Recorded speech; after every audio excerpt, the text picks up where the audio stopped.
a algo que está dañado, que está destruido o que está deteriorado. Y un ejemplo, me acuerdo, un compañero de ventas, él es paisa y hace muchas cosas. Entre muchas cosas que él hace, él arregla farolas de los carros. Y me mostraba imágenes del antes y después de las farolas de los carros. Unas farolas amarillas, rayadas, destruidas, totalmente horrible. Y cuando él las trataba con, que él me decía, 4 lijas especiales y bueno, y un poco de trabajo y cremas que él aplica para limpiar, esas farolas quedan nuevas. O sea, literalmente es como si cogieran, fuera el dueño del carro, fuera al almacén de farolas, compra uno y se la pone. Quedaban así, literalmente nuevas, hermosas. Eran irreconocibles. ¿Por qué? Por el tratamiento y la mano de obra que él hacía. Y ese es el principio de la regeneración. El Señor Jesús, cuando queremos ser nuevas criaturas, Él nos limpia, nos transforma y nos hace un nuevo ser, una nueva criatura.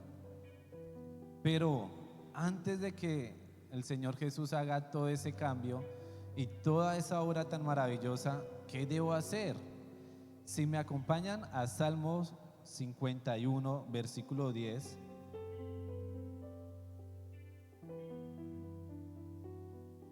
Salmo 51, versículo 10.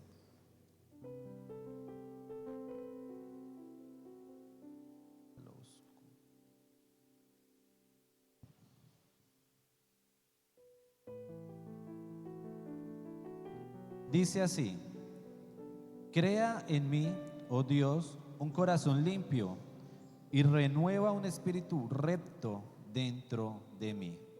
Aquí el rey David es el que está hablando, pero el rey David no está conforme con tener un corazón y que el Señor lo limpia y lo perdona y lo hace apto delante de la presencia de Dios. Él sabe que cada vez que falla y peca, pues la presencia de Dios se aparta de él. Y él ve la necesidad y el deseo de tener la presencia de Dios ahí tan cerca y constantemente con él, que él le dice: bueno, Dios, crea en mí un corazón limpio. O sea, crear de cero es como decir: Dios, arranca este corazón pecaminoso y dame uno 0 kilómetros. Un corazón limpiecito, un corazón puro. ¿Con qué fin? Que tu presencia no sea parte de mí, porque no quiero estar lejos de ti. Y David, aquí está, el rey David dice: hombre, Dios, crea en mí, ve una necesidad. ¿Qué es lo que hay que tener para que el Señor crea en mí una nueva criatura? Un deseo, un anhelo. Nuestro Padre Celestial es un caballero y Él no va a hacer nada en nosotros si nosotros no le permitimos. Él no va a hacer de nosotros una nueva criatura si nosotros no abrimos nuestro corazón, si nosotros no le deseamos, si nosotros no le permitimos. ¿Qué hay que tener? Un deseo que Él me cambie, un deseo que Él me transforme. Debe que haber en mí una necesidad. Si no hay una necesidad, voy a seguir siendo la misma criatura, sin un rumbo fijo, viviendo la vida a mi merced, complaciendo los deseos de la carne y viviendo fuera de la voluntad de Dios. Pero cuando yo anhelo que su presencia habite en mí y quiera cambiarme, pues Él va a hacer de mí una nueva criatura. Y es tan así que el rey David dice: y crea en mí un corazón nuevo y pone en mí y renueva un espíritu recto dentro de mí. Un espíritu recto, ¿por qué? Porque el espíritu es el que le da vida al corazón. Y cuando el espíritu está recto y hay un corazón limpio, definitivamente vamos a ser una nueva criatura. Una nueva criatura no significa que voy a ser perfecto, que voy a vivir, que voy a caminar por las calles y voy a levitar y mírenme, aquí está el santo John Andrei. No. El ser una nueva criatura significa que el Señor Jesús ha cambiado mi corazón y sigue haciendo un cambio en mi vida. ¿Por qué? Porque pues somos humanos pecadores y hay muchas cosas que el Señor va a cambiar, pero a su tiempo, cuando nosotros le permitimos, cuando en nuestro corazón hay un anhelo y un deseo por cambiar. Cuando somos nuevas criaturas, vamos a estar libres, libres del pecado, libres de la condenación. Vamos a estar libres para poder estar ante la presencia de Dios, para adorar y para buscar y para servirle con un corazón limpio y agradable delante de su presencia. ¿Cuál es la invitación hoy? Mis hermanos, estamos en este mundo, necesitamos seguir cambiando, pero debe que haber un anhelo en nuestros corazones para poder que el Señor Jesús haga en nosotros una nueva criatura y siga transformando nuestras vidas. Hermanos, Dios les bendiga.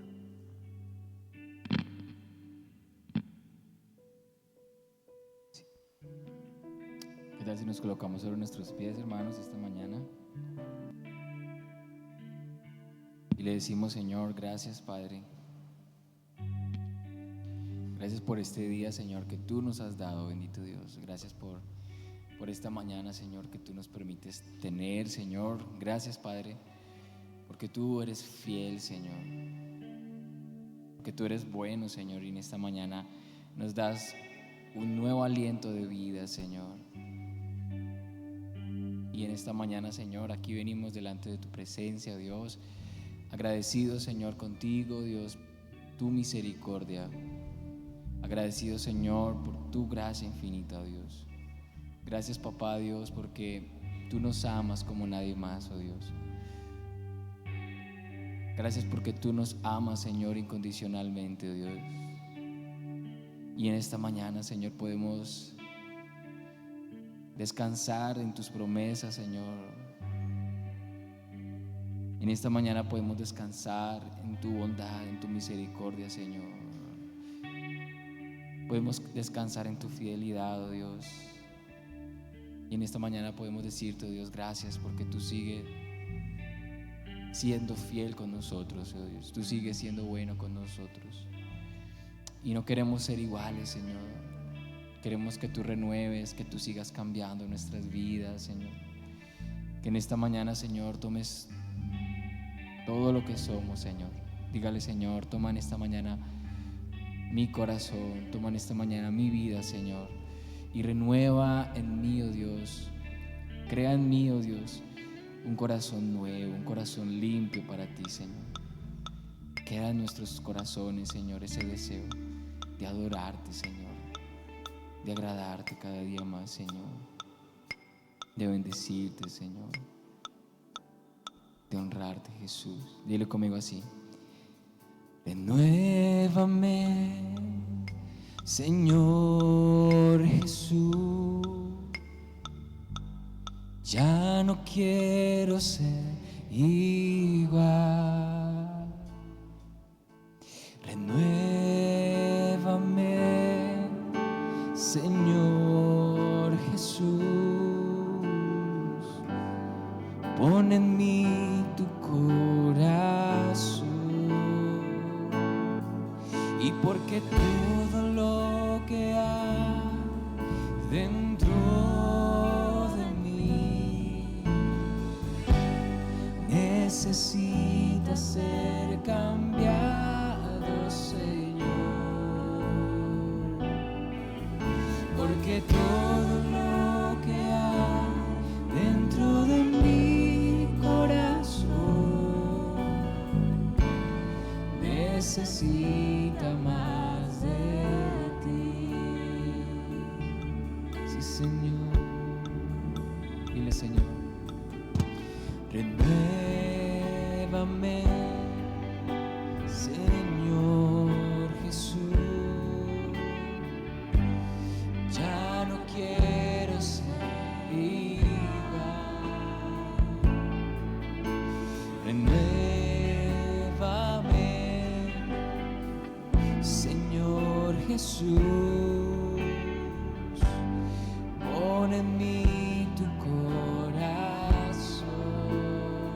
Dile, Señor: porque todo lo que hay dentro de mí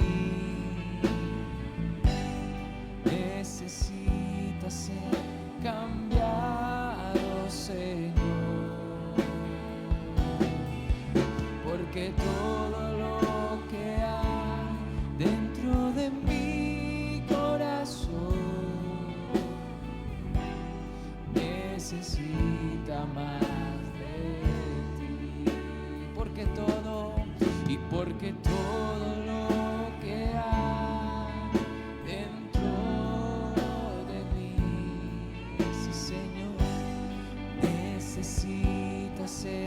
cambiado, Señor, porque todo lo que hay dentro de mi corazón necesita más de ti.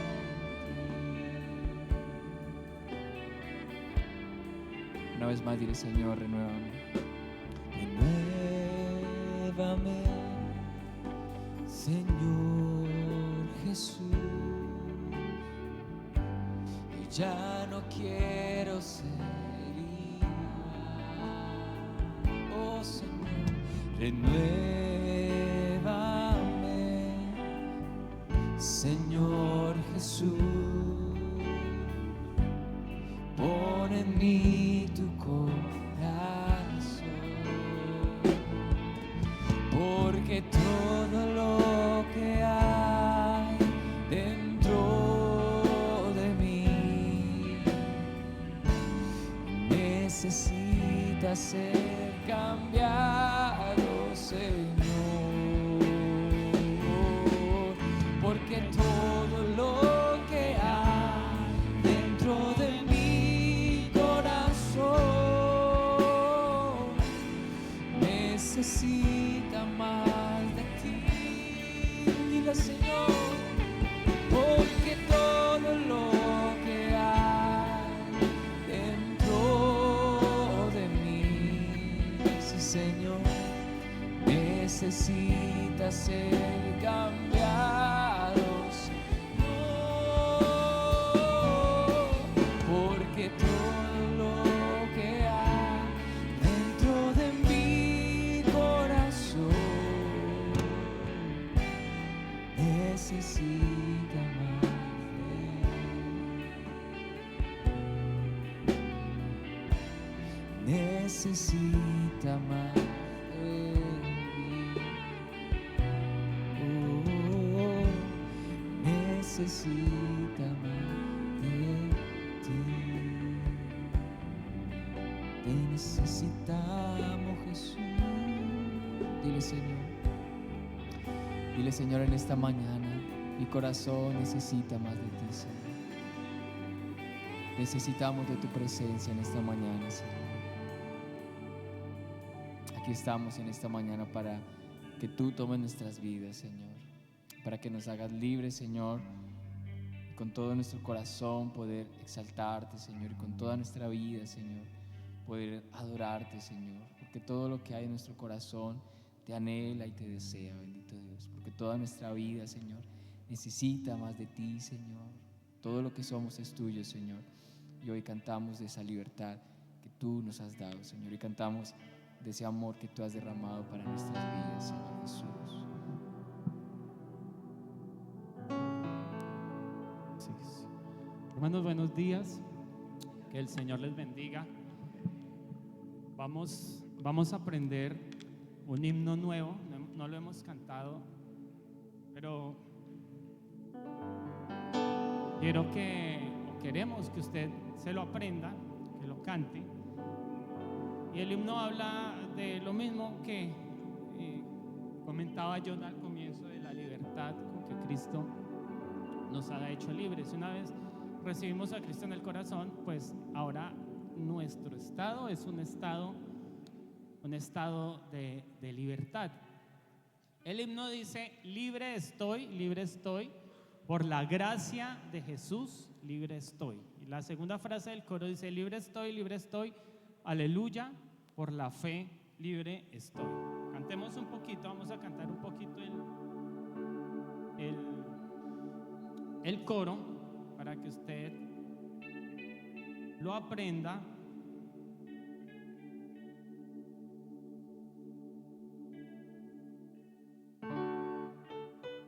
Dice más o menos así: libre estoy,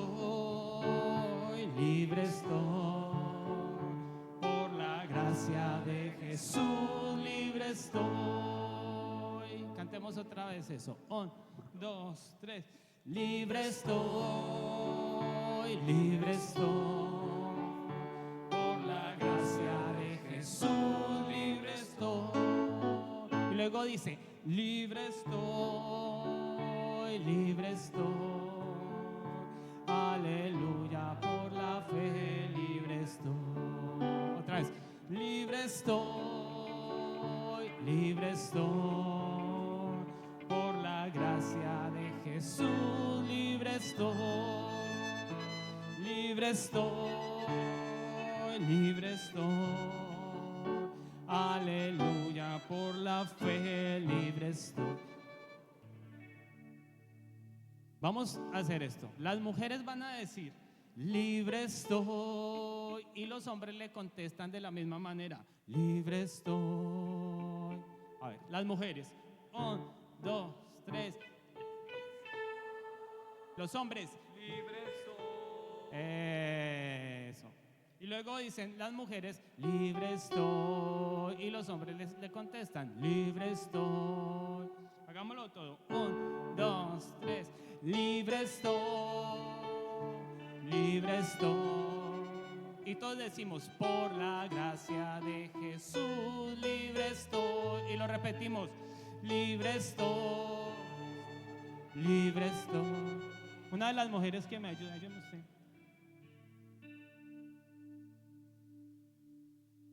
Sí, perdón, los hombres vamos primero. Los hombres primero y las mujeres contestan. Gracias, listo. Primero los hombres y las mujeres contestan. 1, 2, 3. Libre estoy, libre estoy. Por la gracia de Jesús, libre estoy, libre estoy, libre estoy. Aleluya, por la fe. Otra vez. Libre estoy, libre estoy. Por la gracia de Jesús, libre estoy, libre estoy, libre estoy. Aleluya, por la última vez, si me ayuda con las palmas. 2, 3. Libre estoy, por la gracia de Jesús, libre estoy, libre estoy. Aleluya, por la fe, libre estoy.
Y esta mañana vamos a cantar esa verdad en nuestras vidas y vamos a decirle: Señor, me has dado libertad, salí de mi prisión, tu gran poder en mí rompió las cadenas de mi gran opresión. Amén. ¿Cuántos son libres en esta mañana? Amén. Vamos a declararlo en esta mañana así. Y vamos a decirle: Señor, tú me has dado esa libertad, oh Dios. Y hoy, Señor, podemos cantar libres porque tú, oh Dios, nos has hecho libres. Bendito Jesús.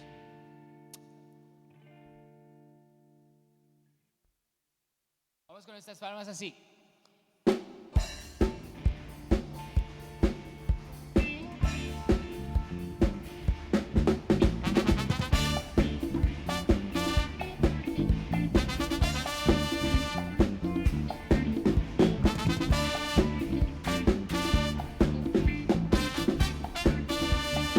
Cántalo conmigo.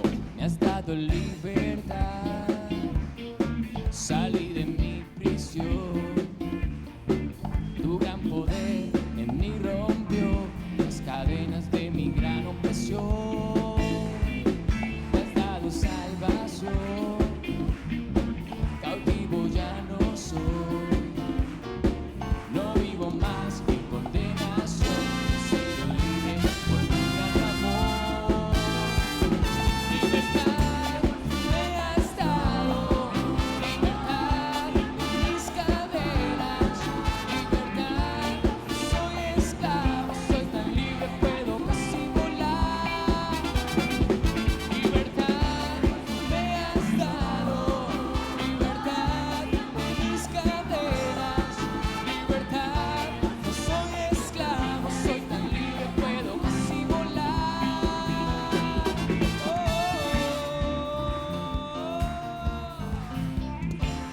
Sí, Señor, me has dado libertad, salí de mi prisión, tu gran poder en mí rompió las cadenas de mi gran opresión. Me has dado salvación, cautivo ya no soy, no vivo más en condenación, he sido libre por tu gran amor. Libertad me has dado, libertad de mis cadenas, libertad, no soy esclavo, soy tan libre, puedo casi volar. Dilo. Libertad me has dado, libertad de mis cadenas, libertad, no soy esclavo, soy tan libre, puedo casi volar.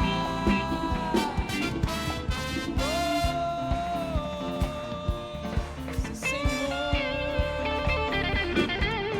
tú nos haces libres, tú nos haces libres. Libre soy en Jesús, libre soy por su cruz, he visto en él la luz, porque no eres tú. Libre soy en Jesús, libre soy por su cruz, he visto en él la luz, porque no eres tú. Libertad tú me has dado, libertad de mis cadenas, libertad, no soy esclavo, soy tan libre, puedo casi volar. Libertad tú me has dado, libertad de mis cadenas, libertad, no soy esclavo, soy tan libre, puedo casi volar. Libertad.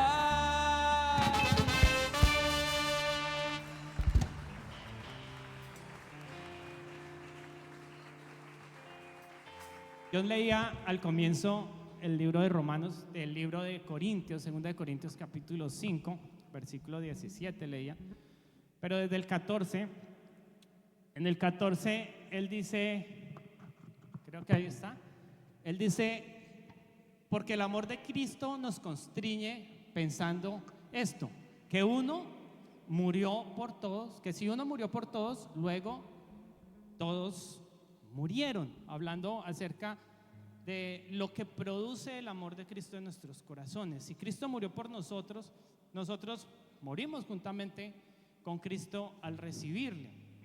Y luego dice, y por todos murió, para que los que viven ya no vivan para sí, ya no vivo yo, dice la palabra, mas Cristo vive en mí, ya no vivan para sí, sino para aquel que murió y resucitó por ellos, o por nosotros los que hemos nacido de nuevo. De manera que nosotros, usted y yo, de aquí en adelante, a nadie conocemos según la carne. Y aún si a Cristo hubiéramos conocido según la carne, porque el hombre llegó a Cristo, muchos llegaron a Cristo siendo impíos, ¿cierto? Conocieron a Cristo según la carne, pero ya no conocemos a Cristo según la carne, sino que lo conocemos según esa salvación y esa resurrección. Y luego de esa explicación, entonces el apóstol Pablo dice, de modo que si alguno está en Cristo, nueva criatura es. Las cosas viejas pasaron y aquí todas son hechas nuevas. Esa regeneración, esa transformación, es el efecto del Cristo Salvador en nuestros corazones. Esta canción que vamos a cantar habla precisamente de ese versículo 17 y la canción dice: yo soy nueva criatura, no porque yo lo creo, no porque yo lo digo, no porque yo lo pienso, no porque yo lo declaro como dice el mundo, sino porque lo dice la Biblia. Soy nueva criatura, lo declara la Escritura. Es la Biblia quien dice que en Cristo yo soy regenerado, yo soy transformado y soy nueva criatura. Vamos a cantar esta canción y ustedes nos ayudan ahí con sus palmas y con sus voces ahí siguiendo la letra.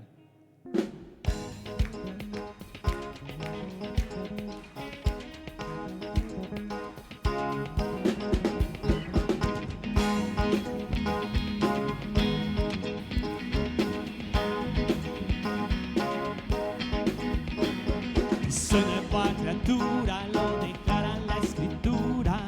Él me ha perdonado, con su sangre me ha lavado. Todos mis pecados con su sangre son borrados. Libre soy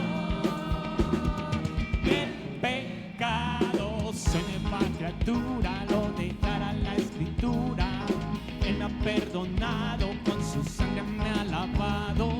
Todos mis pecados con su sangre son borrados. Libre soy del pecado, libre del pecado y la maldad. Soy libre, Él ha roto mis cadenas. Libre, libre para dar mi vida al que me salvó.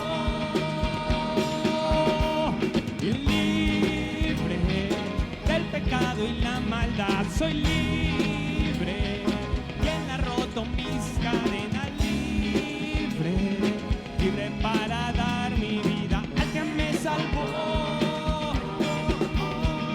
Y soy nueva criatura, lo declara la Escritura.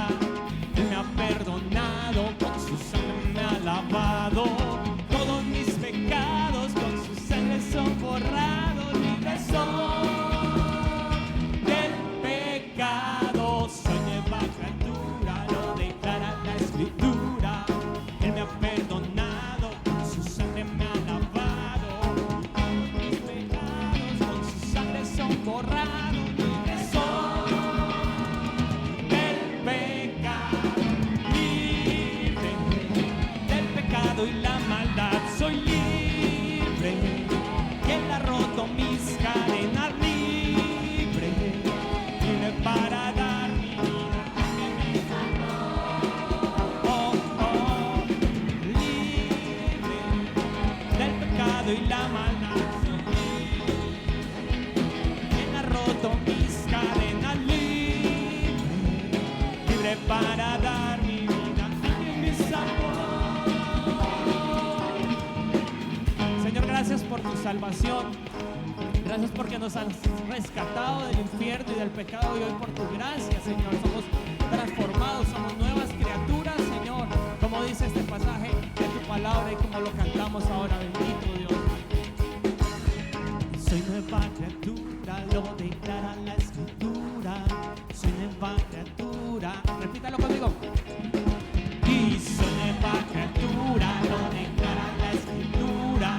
Soy nueva criatura, lo declara la Escritura. Soy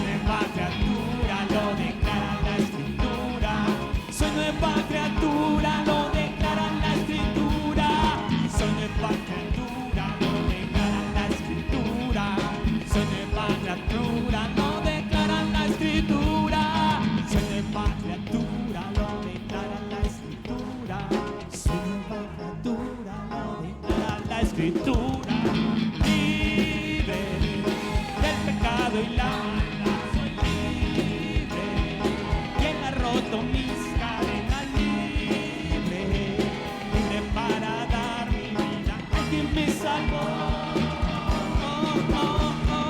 Libre del pecado y la maldad. Soy libre, quien ha roto mis cadenas, libre, libre para dar mi vida a quien me salvó. Y soy nueva criatura, lo declara la escritura. Señor, gracias. Gracias te damos. Infinitas gracias en nuestro corazón, Señor, por esa salvación tan grande que tenemos, Dios del cielo. Tu palabra dice que somos transformados de gloria en gloria, de día en día, sin duda, Señor.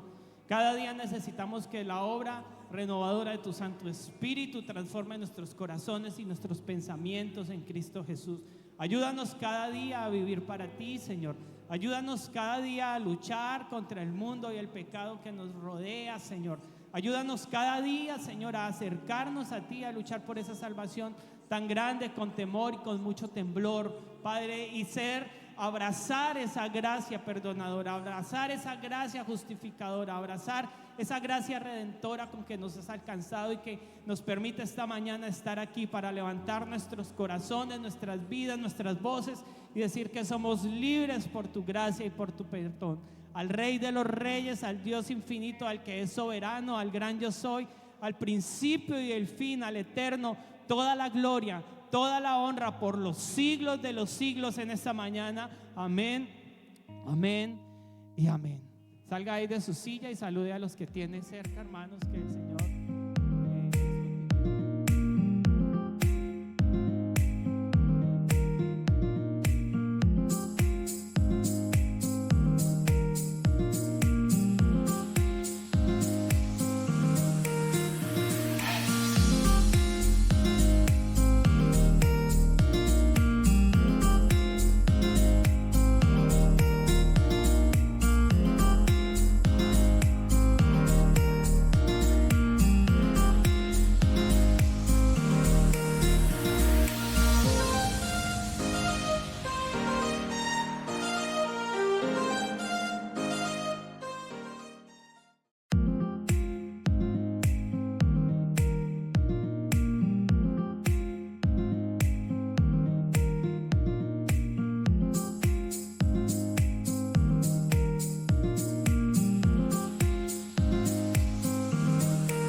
Gloria a Dios. El Señor les bendiga, hermanos.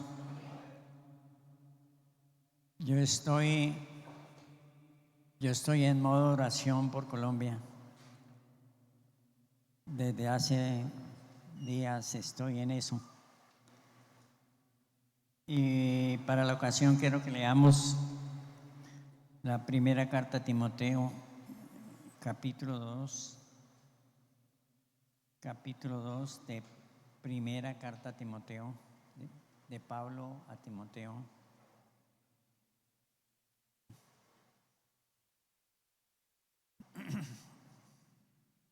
Dice: exhorto ante todo que se hagan rogativas, oraciones, peticiones y acciones de gracias por todos los hombres, por los reyes y por todos los que están en eminencia, para que vivamos quieta y reposadamente en toda piedad y honestidad. Ahí dice que es posible que una nación, ¿no?, viva quieta y reposadamente si el pueblo de Dios ora, ¿cierto? Eso pues no tiene cuestionamiento. Además, para que vivamos quieta y reposadamente en toda piedad y honestidad. Dice, porque esto es bueno y agradable delante de nuestro Salvador. Usted quiere hacer algo que le agrada al Señor, ¿no? Quiere agradar al Señor. Quiere hacer un servicio que evidentemente es una honra para el Señor, que usted ofrece una adoración para el Señor. Pues dice aquí que es orar por los que están en eminencia, orar por la nación, ¿cierto? El cual quiere que todos los hombres sean salvos y vengan al conocimiento de la verdad. Porque hay un solo Dios y un solo mediador entre Dios y los hombres, Jesucristo, hombre, el cual se dio a sí mismo en rescate por todos, lo cual se dio testimonio a su debido tiempo. Para esto yo fui constituido predicador y apóstol, digo en verdad, en Cristo no miento, y maestro de los gentiles en fe y verdad. Quiero pues que los hombres oren en todo lugar. El contexto aquí es la oración por los gobiernos, por los países, ¿cierto? Dice el quiero pues que los hombres oren en todo lugar, levantando manos santas, sin ira ni contienda. Asimismo que las mujeres, bueno, dejemos hasta ahí. Y ese pasaje pues básicamente habla de la oración. Cuando estudiamos la oración de intercesión de Abraham, dijimos que intercesión es uno que se pone entre Dios y el objeto del juicio, ¿cierto? En ese caso, Abraham se puso entre Dios y Sodoma y Gomorra, y todo el tiempo en su pensamiento estuvo el que Dios no destruyera a Sodoma y Gomorra. El clamor de él era ese, ¿cierto? Y hizo un trueque con el Señor diciéndole, si hay tanto, Señor, vas a destruir la ciudad. Pensó en la salvación, pues, de unos pocos, pero su oración iba destinada a que Dios no destruyera Sodoma y Gomorra. Finalmente Dios decidió traer juicio y destruyó esas ciudades pecaminosas en gran extremo. Nosotros cuando oramos y sobre todo cuando intercedemos, porque pues orar por nosotros y nuestras necesidades pues nos resulta fácil porque tenemos un vínculo emocional con la necesidad, ¿cierto? Entonces estamos afectados por necesidades y clamamos y hasta lloramos y por nuestras necesidades. Pero cuando las necesidades son de otro, de tipo social o político, en fin, pues ya resulta más difícil orar. Y muchos de nosotros, y la iglesia a veces desconoce el ambiente político, económico del país y se interesa poco, así que menos vínculo afectivo hay con la necesidad. ¿Ve, hermano? Creo que la intercesión es un trabajo difícil, hermano. Es un trabajo que pocos lo asumen. Que cuando una persona llega a un nivel de madurez espiritual, de crecimiento espiritual, entiende que un servicio que debe ofrecer al Señor es interceder, es convertirse en un intercesor. Además que un clamor del creyente maduro que sabe que puede hacer un aporte para la gloria de Dios orando por su nación. Una preocupación debe ser convertirse en un intercesor. Y convertirse en un intercesor pidiendo la ayuda a Dios, diciéndole: Dios, quiero ser un intercesor. Quiero aprender sobre intercesión. Quiero saber qué es intercesión. Eso debe haber esa preocupación en el corazón de nosotros, y pues hacer algo porque nos convirtamos en intercesores, que hermanos amados. Me parece a mí que cuando nosotros vamos a interceder por temas que tienen que ver con el reino de Dios y que interesan al reino de Dios, hay una operación satánica contra nosotros, por lo menos para estorbar el que nosotros intercedamos, porque no le conviene a Satanás, ¿no es cierto?, que tengamos ciertas victorias en algunos campos. No le interesa, porque Satanás definitivamente quiere pues cristianizar sus planes malévolos, ¿cierto?, en las naciones, en las comunidades, en fin. Recuerde que la Biblia dice: Satanás vino para matar, hurtar y destruir. Satanás está muy feliz con lo que pasa en el Catatumbo. Lo propicia, lo genera sin duda, ¿cierto? O en el Cauca, o en el Chocó, que están en paro armado, ¿no? En fin, eso es una alabanza para Satanás. Pero el cristiano que se mete ahí para estorbar los planes de Satanás, pues Satanás no le gusta y se incomoda, sin duda, ¿no? Y quiere estorbarnos a que nosotros hagamos intercesión. ¿Ve? Yo digo que interceder y orar no es fácil. Yo, después de años de estar un poco apasionado pues con la oración, ¿ve?, y preocupado por aprender a orar bien, ¿no? Tenemos una promesa en la Biblia, que es que cuando nosotros vamos a interceder, básicamente a interceder, que tenemos la ayuda del Espíritu Santo, que no sabemos interceder como es debido, pero el Espíritu Santo nos orienta cómo debemos interceder. Yo le digo al Señor: voy a interceder, Señor, por favor permite que tu Espíritu Santo esté conmigo aquí y me guíe para que lo pueda hacer correctamente. La iglesia cristiana en la oración e intercesión tiene un gran potencial, hermanos. Recuerden que la Biblia dice: la oración del justo puede mucho. Amén, hermano. Amén. Y esto que les voy a compartir aquí, los quiero retar y motivar para que usted empiece a orar por este país, porque estamos a tiempo. Tenemos un año para orar por el nuevo presidente, por las elecciones. Quizá usted se dio cuenta cuán poder inmenso, omnímodo casi tiene un presidente, ¿cierto? Tiene un poder inmenso un presidente. Y con este presidente que es autoritativo, ¿se han dado cuenta ustedes cuán poder tiene un presidente?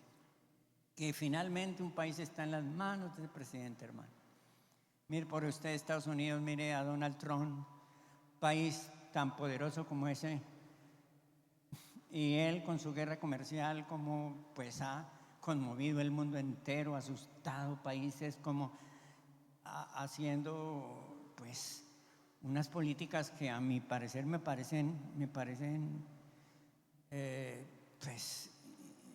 excéntricas, ¿no? Y yo pensaba y oro por él y digo: ay, Señor, pero ¿por qué no le pone a este señor que deje esa tontería, esa guerra comercial? Se mete en esos problemas, ¿cierto? Yo oro por él, hermano. Y quiero entonces poner en su corazón algunos principios muy sencillos, hermanos, sobre la intercesión. El primer principio es el principio de la disposición. Mire este pasaje de Mateo 26, Mateo 26.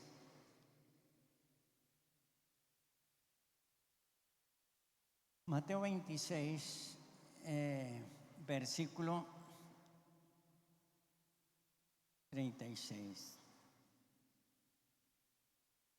Dice, entonces llegó Jesús con ellos, los discípulos, a un lugar que se llamaba Getsemaní, y dijo a sus discípulos: sentaos aquí, entre tanto yo voy y oro. Allí lloro. Tomando a Pedro y a los dos hijos de Zebedeo, comenzó a entristecerse y angustiarse en gran manera. Entonces Jesús les dijo: mi alma está muy triste hasta la muerte. Quedaos aquí y velad conmigo. Y yendo un poco adelante, se postró sobre su rostro, llorando, diciendo: Padre mío, si es posible, pasa de mí esta copa, pero que no se haga mi voluntad sino la tuya. Vino luego a sus discípulos y los halló durmiendo. Ahí tienen la primera, el primer obstáculo. Y dijo a Pedro: ¿así que no habéis podido velar conmigo una hora? Velad y orad para que no entréis en tentación. El espíritu a la verdad está dispuesto, pero la carne es débil. Y otra vez se fue y oró por segunda vez, diciendo: Padre mío, si no puede pasar de mí esta copa sin que yo la beba, hágase tu voluntad. Y vino otra vez y sucedieron lo mismo 3 veces. 45 dice: entonces vino a sus discípulos y les dijo: dormid ya y descansad. He aquí ha llegado la hora, y el Hijo del Hombre es entregado en manos de pecadores. Esta es una noche en que el Señor Jesús decidió interceder con los discípulos. Es una noche clave.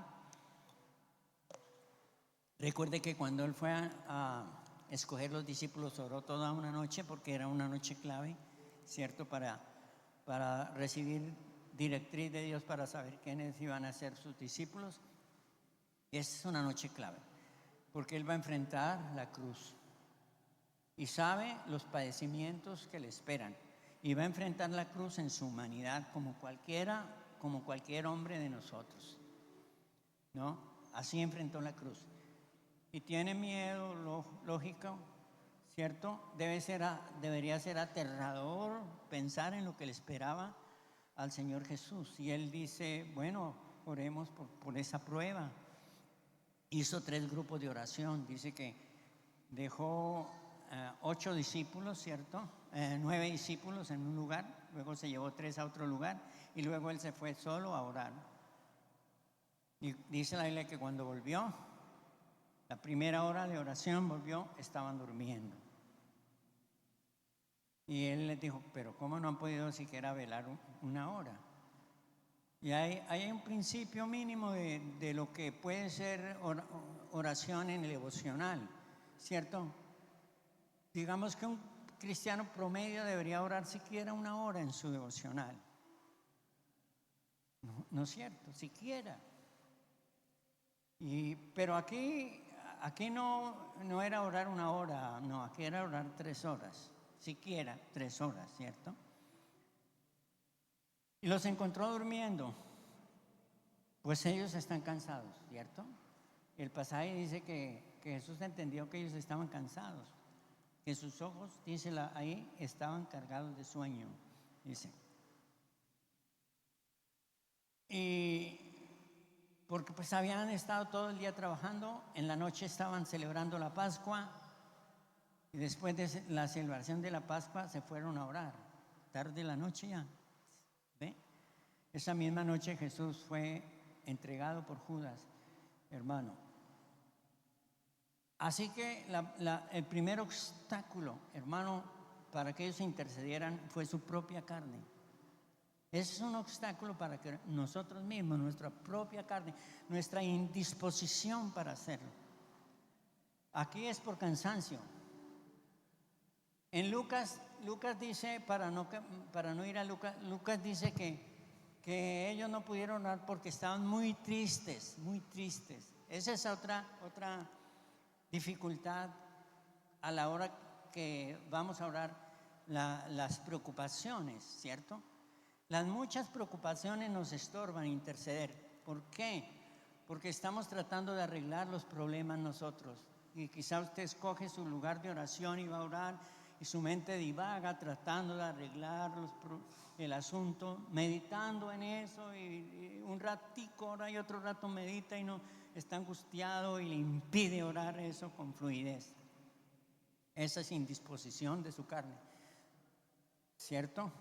Igual cuando está cansado, le estorba el que usted pueda orar, hermanito, con toda disposición.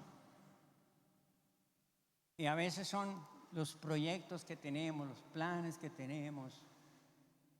Estamos pidiendo al Señor nos prospere, pues, en algún negocio, en algún proyecto, en algún plan, y estamos pensando cómo organizar todo, estamos pensando en qué hacer, en qué estrategias tener, y oramos y pensamos en eso y ahí se nos va el tiempo. No tenemos disposición para orar. Y hay que eliminar el cansancio, difícil eliminarlo, ¿cierto? Pero la preocupación sí, ¿cierto? Y el pensar en los planes y proyectos, pues también. Creo que es importante disponer un tiempo en el que podamos estar con toda quietud en la presencia del Señor para orar, para interceder, hermanos. El secreto del ayuno, pues es ese. El secreto del ayuno es dejar de comer. Algunos piensan que el que no coma uno tiene más poder porque no come. No, la comida no tiene nada que ver. O sí tiene que ver, pero no es una fuente de unción y poder la comida. Pablo dice, ni porque comamos seremos más, ni porque no comamos seremos menos. O bueno, es al contrario. ¿Ven? Así que no. Entonces, ¿cuál es el secreto? La disposición para orar. Porque si usted no come, usted tiene su cuerpo libre del proceso digestivo que le impide tener pensamientos claros. Porque cuando uno come, la sangre está concentrada en el proceso digestivo, en el estómago, y usted pues le es difícil concentrarse y le da sueño. Y más bien, que si usted piensa que va a almorzar y va a dormir y va a orar, a interceder después de almorzar, pues se va a quedar dormido, porque usted no está preparado, no tiene disposición para orar. ¿Ven? Entonces hay que buscar un tiempo donde tengamos disposición para orar y hacer todo lo posible y todos los esfuerzos por tener una mente despejada y poder concentrarnos en la oración. No me diga que usted no tiene una lucha mental a la hora de orar. Amén, hermano. No me diga que no. No, si eso identificáramos que es una obra satánica para estorbarnos el orar. Por eso debemos tener un tiempo donde tengamos más quietud, donde tengamos menos interrupciones y donde estemos descansados. ¿Le he sacrificado? Ahí estamos con el grupo de intercesión muy temprano, a las 3 de la mañana, antes, orando. Ese es un tiempo donde ya descansamos, ya dormimos. Yo llamo ese tiempo de intercesión la intercesión de los rodillones, ¿no? De los mayores. Y los mayores dormimos un tiempo y no necesitamos dormir tanto. Ustedes leen sobre los requerimientos del sueño del adulto mayor y va a ver que no, que con 4 o 5 horas que duerma es suficiente. Entonces se levanta, se despierta muy temprano, a la 1, a las 2 de la mañana, y empieza a dar vueltas en la cama y empiezo a pensar en el problema del hijo y empiezo y pasa tiempo desvelado, desperdiciando ahí, pensando, cuando pudiera usar ese tiempo orando. Claro, si usted se despierta en la noche, eso es un recurso importante que usted tiene para que cultive, hermano, el hábito de interceder. Amén, hermano querido.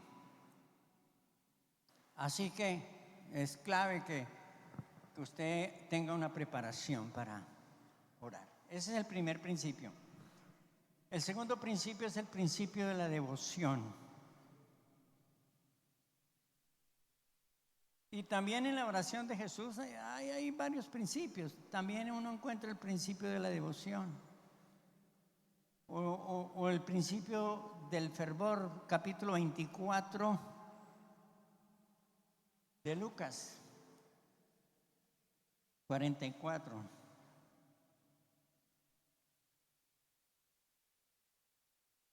Lucas, no. Ya les muestro, sí. Lucas 22.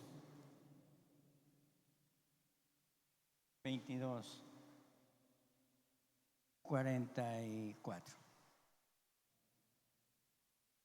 Y estando en agonía, oraba más intensamente, y era su sudor como grandes gotas de sangre que caían hasta la tierra. ¿Sabe que la palabra fervor traduce orar con intensidad, orar con poder, orar con compromiso? Ese es un principio importante, el principio de orar con fervor, hermano amado. No son oraciones superficiales, hermanitos, donde la mente diga, no. Son oraciones piadosas, son oraciones llenas de fervor. Mire aquí a Santiago. Santiago 5:13.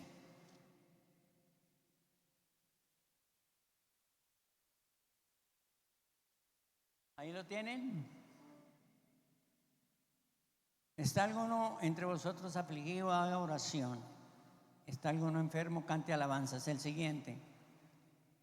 ¿Está alguno entre vosotros? ¿Está alguno enfermo entre vosotros? Llame a los ancianos de la iglesia y oren por él, ungiéndole con aceite en el nombre del Señor. Siga. La oración de fe salvará al enfermo y el Señor lo levantará. Y si hubiera cometido pecado, le serán perdonados. El siguiente. Confesaos vuestras ofensas unos a otros y orad unos por otros para que seáis perdonados. La oración del justo puede mucho. El siguiente. Elías era hombre sujeto a pasiones semejantes a las nuestras y oró fervientemente para que no lloviese, y no llovió sobre la tierra por 3 años y 6 meses. Oró fervientemente, oró intensamente, oró con entrega, oró para que no lloviese. Hermano querido, mire, la oración requiere completa concentración, requiere completo fervor. Su oración debe estar llena, hermanito, llena de fervor. Ese pasaje de Santiago está hablando de Primera de Reyes 18:41. Porque Elías oró cuando empezó la sequía, pero oró de la misma manera cuando terminó la sequía. Y dice que cuando Dios le dijo que iba a llover y el tiempo se había cumplido, subió a un monte a orar y puso su rostro contra el suelo y oró por horas. Cuando el cielo estaba azul y no había ni una nube. Y mientras oraba aparece una pequeña nube allá, como la palma de la mano, dice la Biblia. Y dijo a Elías, esa es la lluvia que ya viene. Ve, hermano. Así que, hermano, este principio tenemos que cultivarlo. Voy a orar con fervor. No voy a hacer oraciones superficiales, donde a veces esté hablando cosas por hablar. Amén, hermano. Yo veo a esas personas orando y están distraídas haciendo otras cosas y están disque orando. Hay que poner toda la atención y el cuidado en orar. Número 3. El principio de la oración específica. El principio de la oración específica. Ese principio es el principio que expresa detalladamente la necesidad, que describe detalladamente la necesidad. Ese problema de interceder yo lo veo en muchas personas. Estamos haciendo oración nosotros a nivel de pastores en la región. Y entonces uno dirige la oración una semana y la otra semana. Entonces hay un pastor diciendo, oremos porque Dios bendiga la economía de la región. Otro dice, oremos por Colombia. El que ora por Colombia dice, Señor, bendice Colombia. Tú ves, pues, el problema de violencia en el país, y son oraciones muy generales. Yo las escucho y digo, pues es que eso es muy, muy de poco provecho, las oraciones así generales. Necesita oraciones específicas, hermano, específicas. Mire, nosotros en el ayuno estamos usando un método para interceder. 3 niveles de oración para que sean específicas. El primer nivel es la congregación, los enfermos, los hermanos de la iglesia, los grupos de la iglesia. Oramos por el grupo de alabanza, oramos por la escuela B, oramos por la iglesia, el nivel local, que es de gran interés para todos. El segundo nivel que usamos es el nivel nacional, el país. Oramos por el país, oramos por cosas específicas que ya más adelante les voy a decir cómo hacerlo por el país. Y el tercer nivel es que oramos por naciones claves. Amén. Oramos por Estados Unidos y ese presidente, oramos por él. ¿Ve? Oramos por la guerra entre Israel y los enemigos en el Medio Oriente, oramos por ellos. Oramos por la guerra entre Rusia y Ucrania, hermanos. Oramos por Bukele, oramos por Venezuela. A mí me interesa que el régimen comunista de Venezuela caiga y Venezuela se abra a la democracia. Hermano, a mí me interesan que los gobiernos de izquierda de América Latina caigan para que haya una democracia en América Latina verdadera. Oramos por Bukele, que Dios lo bendiga y que lo mantenga así. ¿Ustedes sabían que Bukele es un presidente que no recibe salario de la nación? Es el único presidente que no recibe salario. Él rechazó el salario. No lo van a poder acusar nunca de corrupción porque ¿qué? Ni siquiera recibe salario. Y yo oro porque se mantenga así, y en las convenciones de pastores lo invitan y él es uno de los predicadores en convenciones de pastores. Qué maravilla, ¿no le parece, hermano?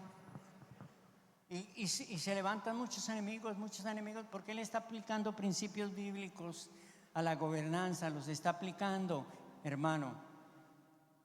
Y ustedes saben que la orientación de los derechos humanos es a favorecer a los delincuentes, ¿cierto? En todos los países del mundo.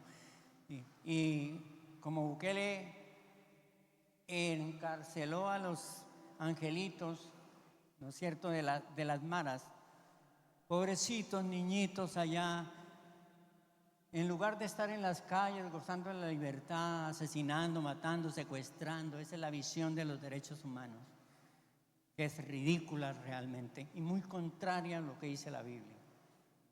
¿O no, hermanos? Sí. Mire, Ana oró específicamente en la oración célebre de Ana en el capítulo 1 del libro de 1 Samuel. Dijo, Señor, ella tiene un gran problema con Penina, ¿cierto? Y una competencia con Penina. Pero a la hora de orar fue muy inteligente. La oración de Penina no fue una retaliación, la oración de Ana no fue una retaliación contra Penina. Mire, nosotros oramos por Colombia y yo oro por este presidente. Y yo no tengo una guerra con el presidente, no estoy de acuerdo con su ideología de izquierda, con ningún presidente de izquierda, porque yo veo que las ideologías de izquierda son muy contrarias desde su misma fundación, muy contrarias con la palabra de Dios. ¿Ven, hermano? La visión de izquierda de lo que es nación, de lo que es país, es muy diferente, ¿no? Hay una obra literaria que se llama Utopía, de Tomás Moro, que fue el primero que habló de nación y de un modelo idealista de nación, y él imaginó una isla donde no hay ningún problema, donde todo es de todos, donde todos producen para todos. Digamos, una cosa que pintada así es hermosa, pero que en la práctica no funciona. Y después apareció Platón con la misma idea en una obra que se llama La República. Lo mismo. Y yo leí el manifiesto comunista de Hegel y de Marx, y pintan lo que es nación, una cosa increíble, y usted sale asombrado de cómo conciben la nación, pero no se puede aplicar. Es imposible. Y riñe con los principios de la palabra del Señor. Algún día que tenga tiempo les voy a decir dónde y cómo riñe con la palabra del Señor. Mi hermano. Y Ana entonces oró sabiamente. Ana dijo, mire lo específica, si me dieres un hijo varón, ¿cierto? Lo dedicaré a ti todos los días de su vida y no pasará navaja sobre su cabeza. Ella no dijo, Señor, si me dieres un hijo varón, me voy a quitar de encima a Penina. No tenía una retaliación con Penina. Y yo no tengo una retaliación con el presidente Petro. No. Como persona, no. Yo lo respeto y lo honro. Es el presidente. Y oro por él. Y Dios sabe que le pido a él y le digo, Señor, él está cometiendo muchos errores y está atacando a Israel de una manera insensata. Ese pleito es tuyo con él. Yo te pido que salves a Gustavo Petro, que permitas que él te conozca, que se arrepienta. No quiero que se vaya al infierno, porque no quiero que nadie se vaya al infierno. No, este no es un rechazo ni enfrentamiento personal, porque ya estaríamos mal orando. Ya estamos equivocadamente orando mal, con un espíritu de retaliación. ¿Me hago entender, hermanos? Oramos específicamente. Usted lee Marcos capítulo 10, el caso de Bartimeo. Bartimeo corrió tras de Jesús y le dijo, Señor, ten compasión de mí. Y el Señor le dijo, ¿qué quieres que yo haga? Jesús le dijo, que me sane. Estoy ciego, mire, que me sane. ¿Ve? Él quería que expresara de manera detallada la necesidad de oración. Lea el Salmo 79 y hay una visión de Asaf, que es el salmista del Salmo 79, una visión a futuro de lo que va a pasar con Israel en el juicio de Dios con Israel. Es una oración preventiva, clamándole a Dios como Él ve, se proyecta como Él ve el desastre que viene sobre la nación, y empieza a decir cómo Israel cae, cómo la gente muere, cómo empieza a escribir diciéndole al Señor, mire lo que va a pasar, tenga misericordia, Señor. ¿Será que nosotros no podemos anticiparnos y decirle al Señor que nos dé luz cómo tenemos que orar por esta nación y prever desastres que puedan venir sobre el país? Daniel capítulo 9, y hay hartos pasajes. Cuando usted ve Daniel capítulo 9 orando por la nación, ve cómo ora de manera detallada por la nación. Y ahora Si usted está interesado, y creo que debería interesarse en orar por Colombia, por su bien, por el bien del país, por el bien de todos. Amén. Yo le voy a sugerir algunos temas de oración para que este principio de orar específicamente lo practiquemos. Lo primero es que oremos por el anuncio de la nueva reforma tributaria. Si usted va a orar, le sugiero que anote esos temas. Hay más, pero por lo menos estos. Usted ore por la reforma tributaria nueva. Una reforma tributaria que pretende recolectar 26.000 millones de pesos. Ningún presidente ha presentado una reforma tributaria tan ambiciosa, codiciosa como esa. Nadie. Pretende recoger muchísima plata.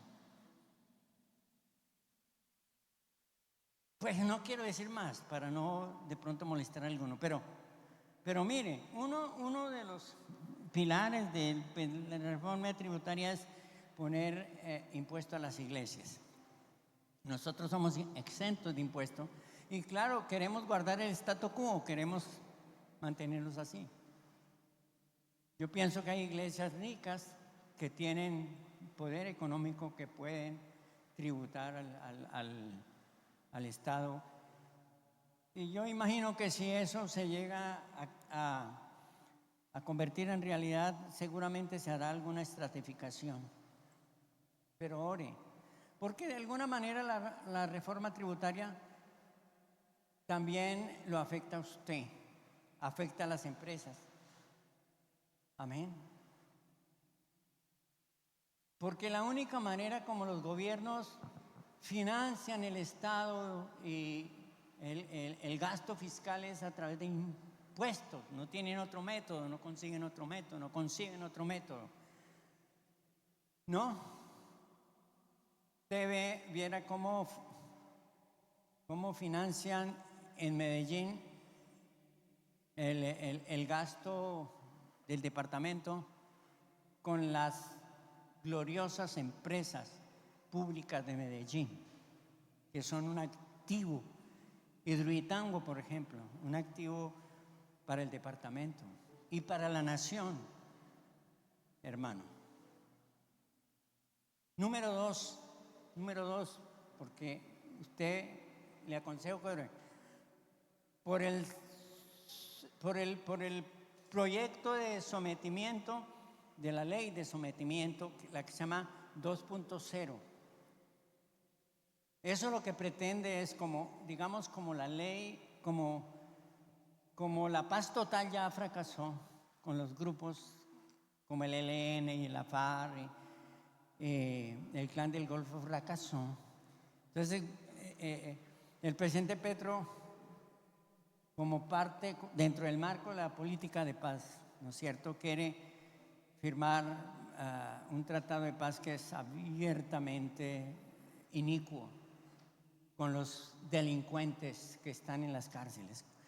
Delincuentes condenados a 40, 50 años, que han matado, que han violado, que han hecho todo tipo de crímenes, llamarlos y decirles: mijito, ¿no? ¿Usted ya cuánto pagó de cárcel? 5 años, bueno, para afuera. Ese proyecto de ley es un peligro, es un esperpento. Tenemos que orar para no tener todos estos delincuentes, cabecillas de grupos delincuenciales muy peligrosos en Colombia, por fuera de las cárceles, hermano. Eso es gravísimo. Mire usted lo contrario a las políticas gubernamentales con la Biblia, con lo que dice la palabra de Dios, hermano. Para que haya paz debe haber primero justicia. Esa es una enseñanza, es una premisa bíblica. Si hay justicia, hay paz. Pero no puede haber paz si no hay justicia. ¿Por qué no tenemos acá paz? Porque no hay justicia en Colombia. Porque los criminales no se castigan como se deben castigar. Mire ese Aldinever, el que se cree que ordenó y pagó el atentado contra Miguel Uribe. Si Aldínever se acoge al proceso de paz, el presidente le va a decir, venga para acá, siéntese, usted no debe nada, usted no ha hecho nada.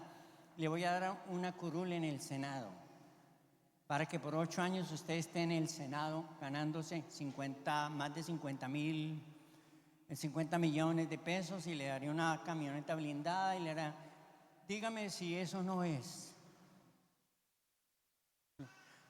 No de este gobierno, el de Santos y el de... Eso es contrario a las enseñanzas de la Biblia completamente. Colombia necesita Operación Bukele. Dios está bendiciendo a El Salvador, porque Bukele está interpretando principios bíblicos de justicia. Entonces usted va a orar por eso, tiene que pasar por el Senado y que el Senado no apruebe eso. La reforma a la salud, hermanos. Tercero, la reforma a la salud. Mire, la reforma a la salud, pues está casi, la aprobaron por decreto, la instituyó por decreto, ustedes saben. Y cómo está caída la salud y cómo está de mal. Debe orar. Hay una esperanza, porque yo creería que las EPS, ¿no es cierto?, que se combinan con el Estado y son estatales algunas y privadas, funcionan más o menos bien. ¿Se roban la plata? Pues sí. ¿Dónde no se roban la plata? Sí, pero había mejor servicio, pero las cosas estaban mejor. ¿No hubiera sido mejor controlar esa fuga de dinero? ¿No es cierto, hermano? Y entonces Sanitas demandó al gobierno. Sanitas es una empresa grande de salud en Colombia y ganó Sanitas. Y el gobierno tiene que restituirle los derechos, ¿han visto?, de Sanitas. Y las otras EPS se animaron a demandar, y si así sucede, se puede restaurar el sistema de salud como estaba antes. Y se pueden hacer mejoras al sistema, porque el sistema de salud estaba calificado en Colombia como de los mejores del mundo. Amén, hermano. Así. ¿Cómo serán los otros, de otros países? La reforma laboral, la reforma laboral también está como de capa caída, aunque ya está casi aprobada, o ya está aprobada. Pero usted debe orar por la reforma laboral. Hermano, mire, nosotros estamos en un país pobre, donde la formalización del trabajador es muy difícil. Yo estaba hablando con una señora muy preocupada y me dijo, mi negocio se va a acabar. Ella tiene una fábrica de arepas y emplea, con ella son 5 personas, emplea 4 personas. Una que cocina el maíz, otra que muele el maíz, y otra que hace las arepas, y otra que distribuye las arepas. Y les paga a 40,000 pesos de 2 de la mañana hasta las 8 de la mañana. Y ella dice, y paga además de eso con 2,500,000 de gas, 3 millones de gas. ¿Cuánto se le sube? Necesita sacarle al negocio de arepas por lo menos 8 millones de pesos. Y un negocio de arepas, ¿cómo da 8 millones de pesos? Bueno, se lo saca. No es pudiente, trabaja con las uñas ahí. Y ella dice, de eso vivo yo, de eso yo pago arriendo, de eso sustento a mi familia. Si me obliga el gobierno a formalizar a los que me ayudan, me toca acabar con el negocio. No les puedo pagar ni salud, ni pensión, ni vacación, ni todos los requerimientos de ley. En un país pobre es muy difícil aplicar una ley laboral tan estricta, es muy difícil. Ruth emplea por ratos personas. Hay una señora que le ayuda a veces todos los días, a veces mediodía nomás. De pronto un día no, y cuando va a hacer instalaciones contrata a 2 señores que le ayudan a veces un día. No, es como formalizamos el empleo, hermano. Además quiero decirles que según los estudios de analistas dicen que la reforma laboral va a destruir 450,000 empleos, como el de la señora de las arepas. ¿Cuántos habrá así? ¿Cree usted que necesita orar, hermano, por eso? Mire, el año pasado, en el 2024, se cerraron 170,000 empresas. ¿Se crearon algunas? Sí, pero hay un déficit entre las que se crearon y las que se cerraron del 21%. Y este año va por lo mismo. Y han cerrado empresas importantes como Colsubsidio,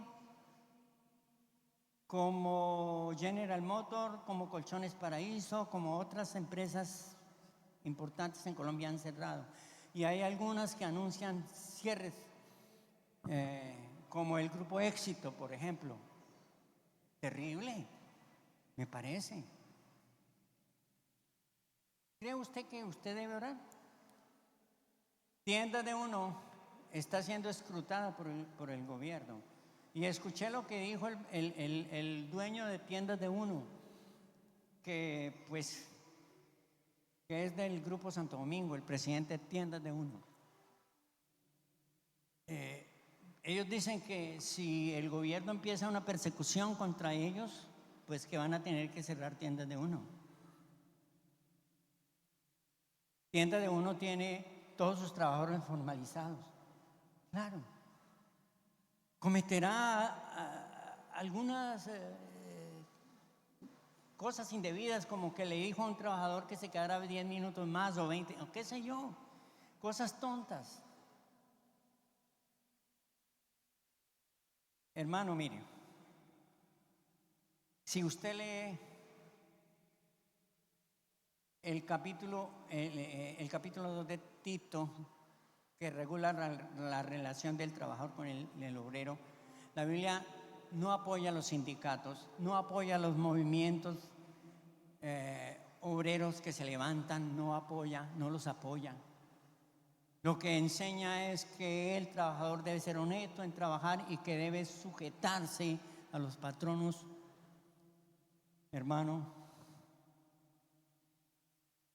mire, número 4, ¿por qué por el anuncio de certificación?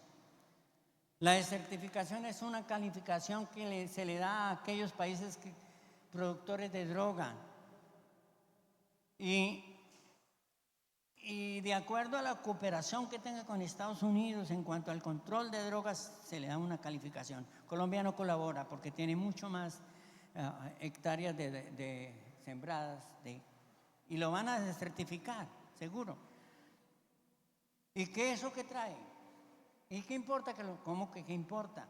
Hermano, mire, hay reducción de la ayuda militar y de control antidrogas. Hay limitación de la inversión extranjera, porque una empresa que viene a invertir en Colombia y Estados Unidos dice, no señor, él está desertificado. Es una sanción, es una manera de sancionar un país. Usted puede abrir su empresa allá porque ellos están desertificados. Es grave. Afecta el turismo y dicen en los paquetes de turismo, Colombia no es un país seguro. Está lleno de droga, está desertificado. ¿Ve? Afecta las restricciones, restringe el comercio, las relaciones con el Fondo Monetario Internacional. O sea, lo que afecta es muchísimo. En lo poco que yo entiendo, ¿cómo será si entendiera mucho? Hermano. Ahora termino con esto. Estoy diciéndoles algunos indicadores por los cuales usted debe orar por Colombia. ¿Me está copiando, hermano? La seguridad. Yo pienso que el problema de la violencia en Colombia es un problema muy grave y muy triste. Muy triste. A uno se le arruga el corazón cuando matan a los policías y los soldados y esos miserables asesinos. El 20 de julio me invitaron a dar unas palabras allá en la Plaza Mutis. Yo tengo todo el ejército y los policías ahí. Sentí una ternura especial por ellos. Y les hablé a ellos. Porque yo quiero las fuerzas militares colombianas, hermano. Querido. Mire, querido hermano. Hablando en términos de seguridad, en el 2024 hubo 72 masacres. En lo que va del año, en mitad de año, a junio, ya han habido este año 38 masacres. O sea, vamos a doblar las masacres. Dice Indepaz. Murieron en el 2024 89 líderes sociales. En el 25 van ya 71. Los soldados muertos. En el 2024 fueron 93 y en lo que ha corrido el año han sido 52. Los niños reclutados, que es una de las cosas más tristes, hermanos, más tristes. En el 24 hubo 400 y en lo que va corrido el año van 1000 niños reclutados. Y yo pienso que una de las cosas miserables de esa guerra es la condición deplorable de los niños. Yo escucho a veces los testimonios de las víctimas de la JEP. ¿Ven? Y vi un testimonio que me inquietó mucho de cómo la señora comentó cómo reclutaban a los menores de 10 años, niñas mejores de 10 años y niños menores de 10, de 11, 12, todos menores. Y los comandantes guerrilleros hacen unas fiestas en Roma y entonces llevan esas niñas reclutadas de 10 y 11 años.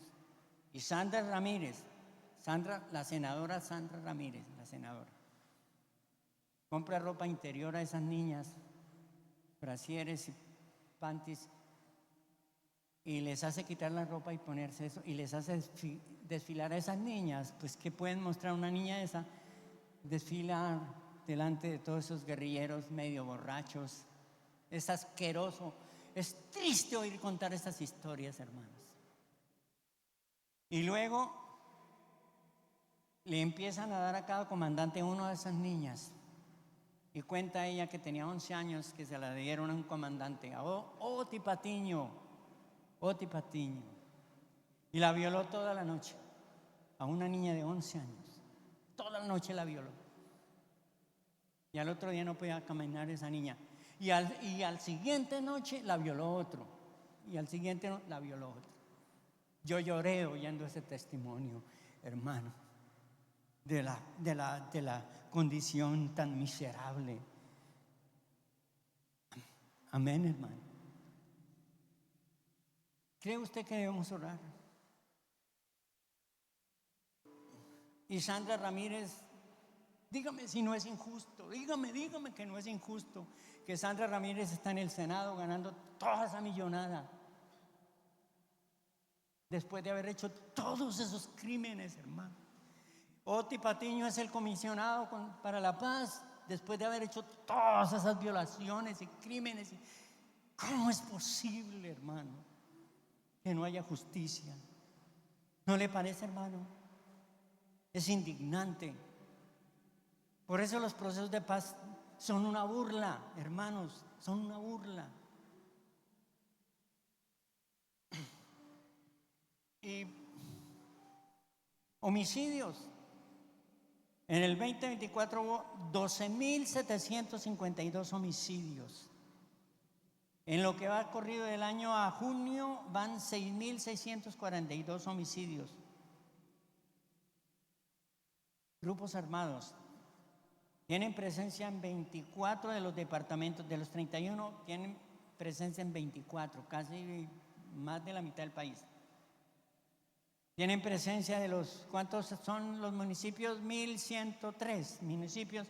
Tienen presencia en 790 municipios. Terrible. Hermano, hay que orar por la paz ahí, porque nuestro país ha sufrido la violencia desde el 48. ¿Se acuerdan? Los que han leído un poquito de la violencia en Colombia. Yo diría que uno debe informarse de esas cosas para poder orar, porque si uno sabe, la oración va a ser más específica porque uno conoce la necesidad. En el 48 cuando mataron a Gaitán, ¿cierto? Gaitán era un liberal de tendencia izquierdista. Y luego de la muerte de Gaitán hubo pues en Bogotá una revuelta que se llamó el Bogotazo, donde hubo muertos, desórdenes y estalló la guerra civil después de eso, ¿cierto? Y entonces los liberales y los conservadores armaron su ejército y cada uno tenía su ejército y se enfrentaron y empezaron a matarse entre sí. Y yo era niño cuando escuchaba de mi papá y de mi mamá y de los abuelos cómo era esa guerra, cómo eran esos masacres tan horribles, hermanos amados. Y después de eso hubo creo que terminó en el 58, del 58 al 64 hubo lo que se llamó el Frente Nacional. Bueno, no me voy a meter en eso, pero en el 64 nació la FARC y nació el ELN. Y yo tenía 4 años cuando nació la FARC. Y cuando ya era consciente, porque estamos en una zona peligrosa donde se movía la FARC, porque pues la FARC se movía en los departamentos, especialmente Cundinamarca, Boyacá, Tolima, se movía. Y recuerdo particularmente un guerrillero, hermano, que se llamó Sangre Negra. Los mayores se acuerdan de Sangre Negra. Era del Líbano, era de Santa Isabel, Tolima. Le decían Sangre Negra porque mataba a las personas y en un vaso cogía la sangre y se la tomaba. ¿Cómo sería, hermanos? Y perpetró masacres. Había otro que se llamaba Esquite, que me acuerdo de eso. Perpetró masacres de soldados, de policías, y entraba a las veredas, violó más de 400 mujeres, pues no, pare de contar. Dentro de la historia de la violencia en Colombia, ese ha sido como el más carnicero, como el más violento. Cometió unos asesinatos atroces y tenía una muerte y tenía una manera de ejecutar a los delatores, a los infiltrados, a los delatores. Y lo llamó la muerte de la corbata. Y la muerte de la corbata era que lo amarraban de pies y manos a un parro y le cortaban así. Y le iban cortando así. Y luego le sacaban por aquí la lengua y se la dejaban colgando. Y así lo mataban. Y se llamaba la muerte de la corbata. Ese señor es un delator. La muerte de la corbata para él. Qué tristeza, ¿no le parece, hermanos? Qué tristeza. Y eso tiene que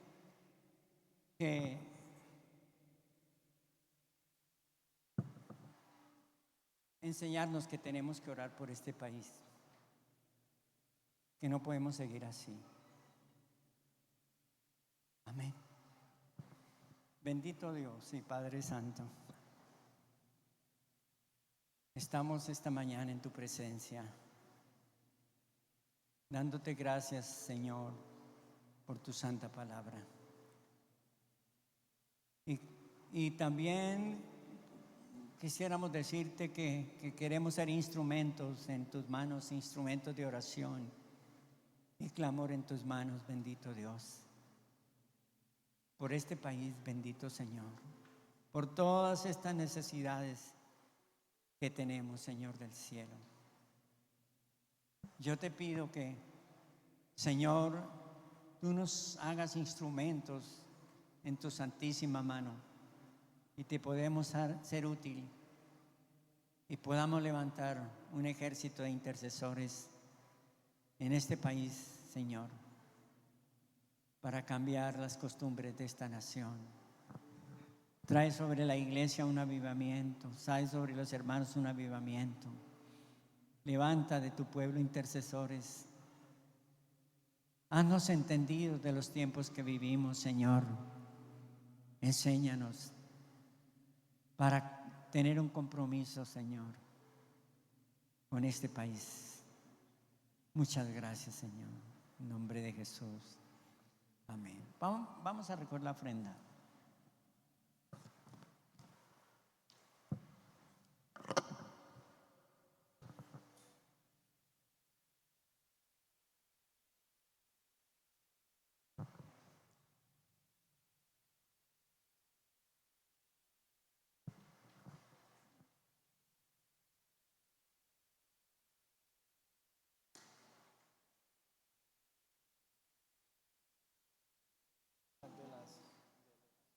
Sí. Hermanitos, vamos a darle inicio a las escuelas de formación integral. Vamos a iniciar con la primera escuela. Entonces, los que están interesados en la primera escuela, que es el discipulado, hablen conmigo. Ahí, pongan mi número de teléfono ahí. Si de pronto usted sabe de alguien que quiere recibir la escuela, que viene a la iglesia y no está hoy, dele mi número, que me escriba.